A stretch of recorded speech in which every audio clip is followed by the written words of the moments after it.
The general first-person shooter control scheme is something that stayed relatively the same ever since Doom first introduced mouse look. Sure, heaps of games in the genre utilize different levels of interaction, such as double jumping or, whatever, but the basic controls remain the same. Even though both Doom and, say, Armor play completely differently, they both utilize the same W, A, S, and D to move the player, use the mouse to aim, and the left mouse button to shoot.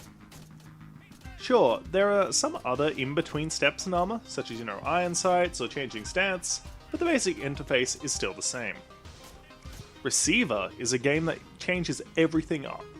The key gimmick of the game revolves around handling a firearm in a somewhat realistic manner. Instead of simply pointing and clicking on an enemy, a number of procedures need to be taken into account beforehand. The weapon needs its safety off, it needs to be cocked, and most importantly, have ammo available. In addition, whenever a weapon needs a reload, you can't simply just press the R key and expect all the work to be done for you. Every step of the reload has a key assigned to it, from ejecting the magazine, to readying and inserting the second one, to cocking the weapon again. In addition to this, any ammunition that's acquired through the game world is not automatically added to a magazine, but is instead added to a pool of loose rounds. These loose rounds need to be added to a magazine manually before they can be used in a weapon. The one exception to this is in the revolver, which allows rounds to be loaded directly into the weapon. Speaking of the revolver, by default, Receiver features 3 different weapons: a fully automatic Glock, an M1911 semi-automatic pistol, and a revolver. Each weapon behaves differently, offering some variety to the gameplay. There are also quite a few mods that are available that add some more weapons to the weapon pool, such as a Thompson submachine gun or a pump-action shotgun. Despite the level of detail that is put into the weapon handling, the level design doesn't actually get the same level of detail. The entire game consists of randomly generated environments that look fairly bare and actually barely have any textures of anything. And the player is given the goal of finding a set number of audio logs to be able to complete the game. These audio logs provide some backstory for the player, but I'm not going to go over this in the review. It's really not the game's strong suit, so don't come here expecting a good plot. As you progress through the level, the main obstacle to the player's progress is the number of AI turrets and floating drones. These are the sole enemies in the game, but they're still extremely lethal.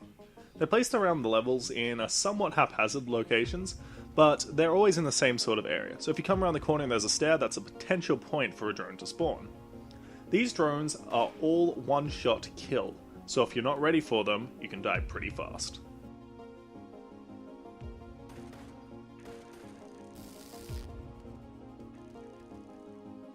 The extremely fast time to kill in this game creates quite a large amount of tension for the player. If you round the corner and notice there's a turret there, you either need to disable it quickly or get out of the way. The complicated gun mechanics make this challenging, and running out of ammo requires an involved process to be enacted.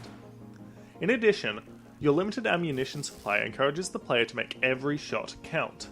In order to accommodate this, the AI in Receiver has a number of weak spots that can be disabled if quickly hit. For instance, a turret has a targeting module that, when damaged, will stop the turret from being able to identify the player and therefore eliminate the threat.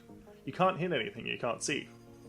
However, if you prefer the spray and pray style, you can still manage to complete this by destroying the enemy with the sheer volume of bullets.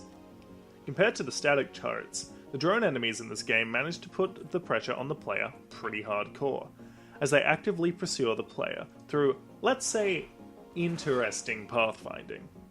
Because of this, they encourage the player to empty their entire magazine extremely quickly to kill them, which often ends up in the player needing to reload in the middle of combat. Unless you keep a cool head and manage to reload via the procedure, you're probably going to end pretty poorly.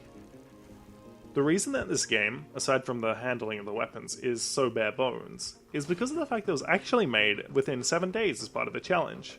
It was a 7-day FPS challenge, and this is why the level geometry is so simple and bare bones, and why there are so few enemy types. Considering the time constraints, I think that the developer Wolfire Games did a pretty amazing job. They managed to implement these extremely crazy gun mechanics, implement 2 fully fledged AIs, and create a randomly generating level. I think that's pretty good. The Glock and the revolver are actually added afterwards to give the game a bit more variety. Overall, I think Receiver is a pretty interesting game that showcases what can be done with FPSs that hasn't really been investigated in much detail. As of the recording of this, the game is available for $5 US from the developer's website and Steam, and I would highly recommend checking it out. There's a bit of jankiness in the game, but I'd say that the novelty value really outweighs it.